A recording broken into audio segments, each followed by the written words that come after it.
Hi ಸ್ನೇಹಿತರೆ, ಎಲ್ರಿಗೂ ನಮಸ್ಕಾರ. ಹೇಗಿದ್ದೀರಾ? ಎಲ್ಲರೂ ಚೆನ್ನಾಗಿದ್ದೀರಾ ಅನ್ಕೋತೀನಿ. ಮೊದಲು ಆ ವಿಡಿಯೋ ನೋಡಿ. ಇದು ಕರ್ನಾಟಕ ಮೇಡಮ್. ಇಂಡಿಯಾ ಅಥವಾ ಈ ಕರ್ನಾಟಕದಲ್ಲಿ Kannada main first, Kannada first madam, Kannada first. ಈಗ ನೀವೇನ್ ಮಾತಾಡ್ತಾ ಇರೋ ತುಂಬಾ ಒಳ್ಳೇದು.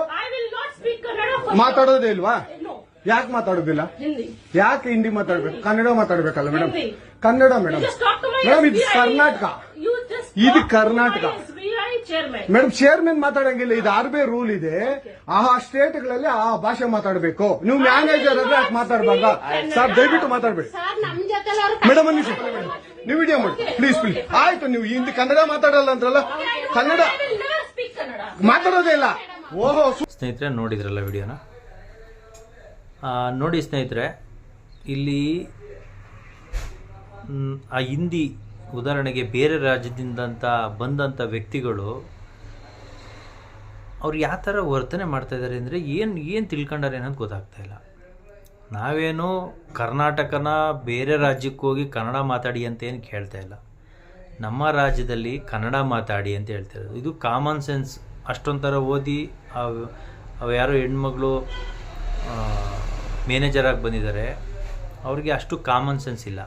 ಇಲ್ಲಿ ಕನ್ನಡ ಮಾತಾಡೋರು ಜಾಸ್ತಿ ಇರೋದು ನಮ್ಮ ಕನ್ನಡದಲ್ಲಿ, ಕರ್ನಾಟಕದಲ್ಲಿ ಕನ್ನಡ ಮಾತಾಡೋರು ಇರೋದ್ರಿಂದ, ಭಾಷೆ ನಮ್ಮದು ಕನ್ನಡ ಆಗಿರೋದ್ರಿಂದ ಬ್ಯಾಂಕಲ್ಲಿ ಅವರು ನಮ್ಮ ಜೊತೆ ವ್ಯವಹಾರ ಮಾಡಬೇಕಾದ್ರೆ ಕನ್ನಡದಲ್ಲೇ ವ್ಯವಹಾರ ಮಾಡಬೇಕಾಗುತ್ತೆ. ಅಷ್ಟು ಕಾಮನ್ ಸೆನ್ಸ್ ಇಲ್ದಲೇ ಆ ಹುಡುಗಿ ಏನು ಬೇಕಾದ್ ಮಾತಾಡ್ತೈತೆ. ಆಮೇಲೆ ಇನ್ನೊಂದೇನಪ್ಪ ಅಂತಂದರೆ, ಈ ನಮ್ಮ ಬ್ಯಾಂಕ್ಗಳಿದಾವಲ್ಲ, ಈ ಬ್ಯಾಂಕ್ಗಳು ಸ್ವಲ್ಪ ತಲೆ ಕೆಟ್ಬಿಟ್ಟೈತೆ. ಯಾಕೆ ಅಂದರೆ ಅವರು ನಿಯಮ ಹೋಗಲಿ, ಇಲ್ಲಿಂದ ಅಲ್ಲಿಂದ ಇಲ್ಲಿಗೆ ಶಿಫ್ಟ್ ಮಾಡ್ತಾರೆ, ಮಾಡಲಿ. ಅಟ್ಲೀಸ್ಟು ಕರ್ನಾಟಕದಲ್ಲಿ ಕನ್ನಡದವ್ರಿಗೆ ಕೊಡಿ ಕೆಲಸನ. ಅವರೇ ಕೆಲಸ ಮಾಡ್ತಾರಲ್ವ. ಅಲ್ಲಿ ಯಾವುದೋ ಒಂದು ವ್ಯಕ್ತಿ ಹೋಯ್ತಾನೆ, ಅವ್ರಿಗೆ ಬೇರೆ ಭಾಷೆ ಬರಲ್ಲ, ಹಿಂದಿ ಬರಲ್ಲ, ಇಂಗ್ಲೀಷ್ ಬರಲ್ಲ, ಅಂಥ ವ್ಯಕ್ತಿಗಳು ಹೋಗ್ತಾರೆ. ಆಗ ಇವ್ರು ಯಾವ ಥರ ವ್ಯವಹಾರ ಮಾಡ್ತಾರೆ? ಒಂದು ಇನ್ನೊಂದೇನಪ್ಪ ಅಂದರೆ, ನಾವು ಬೇರೆ ರಾಜ್ಯಕ್ಕೆ ಹೋಗಿ ಕೆಲಸ ಮಾಡಿದ್ದೀವಿ ತುಂಬ ಕಡೆ. ನಾವು ಈ ಥರ ಎಲ್ಲ ಮಾಡಿಲ್ಲ.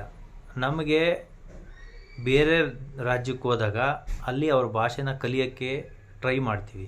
ಯಾಕೆ? ನಮಗೆ ಒಂದು ನಾಲೆಡ್ಜ್ ಬರಲಿ ಅನ್ನೋ ಒಂದು ದೃಷ್ಟಿಲಿ ನಾವು ಟ್ರೈ ಮಾಡ್ತೀವಿ.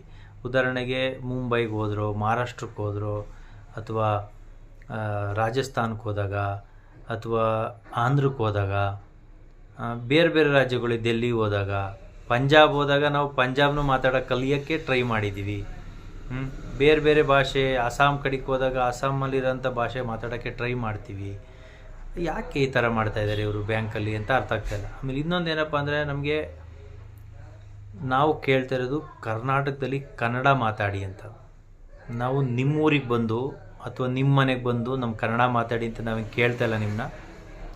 ಈ ಬ್ಯಾಂಕ್ ಮ್ಯಾನೇಜರ್ ಅವರಲ್ಲ, ಆಲ್ಮೋಸ್ಟು ನಾನು ನೋಡಿರೋ ಪ್ರಕಾರ ಬ್ಯಾಂಕ್ ಮ್ಯಾನೇಜರು ಅಂತಲ್ಲ, ಬ್ಯಾಂಕಲ್ಲಿರೋಂಥ ಪ್ರತಿಯೊಂದು ವ್ಯಕ್ತಿ ಕೂಡ ಅವ್ರಿಗೆ ಕನ್ನಡ 100ಕ್ಕೆ 90% ಭಾಗ ಕನ್ನಡ ಬರಲ್ಲ ಅವ್ರಿಗೆ. ಅಂಥವ್ರನ್ನೇ ನೇಮಕ ಮಾಡ್ತಾರೆ.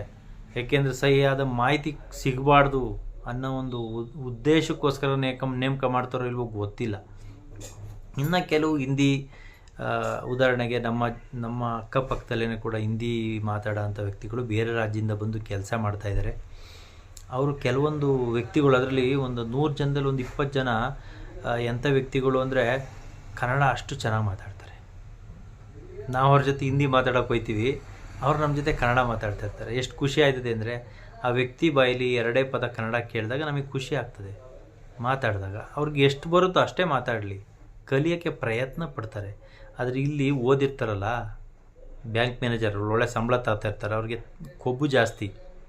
ಅದರಿಂದ ಅವ್ರು ಮಾತಾಡೋಕ್ಕೆ ಬರುತ್ತೆ, ಅವ್ರಿಗೆ ಕನ್ನಡ ಬರುತ್ತೆ, ಆಲ್ಮೋಸ್ಟು ಗೊತ್ತದವ್ರಿಗೆ ಅರ್ಥ ಮಾಡ್ಕೋತಾರೆ, ಅವ್ರು ಮಾತಾಡಲ್ಲ. ನಾವ್ಯಾಕೆ ಮಾತಾಡಬೇಕು? ನೀವು ಮಾತಾಡಿದ್ರೇ ನಮಗೆ ಅರ್ಥ ಆಗೋದು, ಆಗ ವ್ಯವಹಾರ ಮಾಡೋಕ್ಕೆ ಸರಿ ಆಯ್ತದೆ ಅನ್ನೋ ಒಂದು ಕಾಮನ್ ಸೆನ್ಸ್ ಕೂಡ ಆ ಲೇಡಿಗಿಲ್ಲ.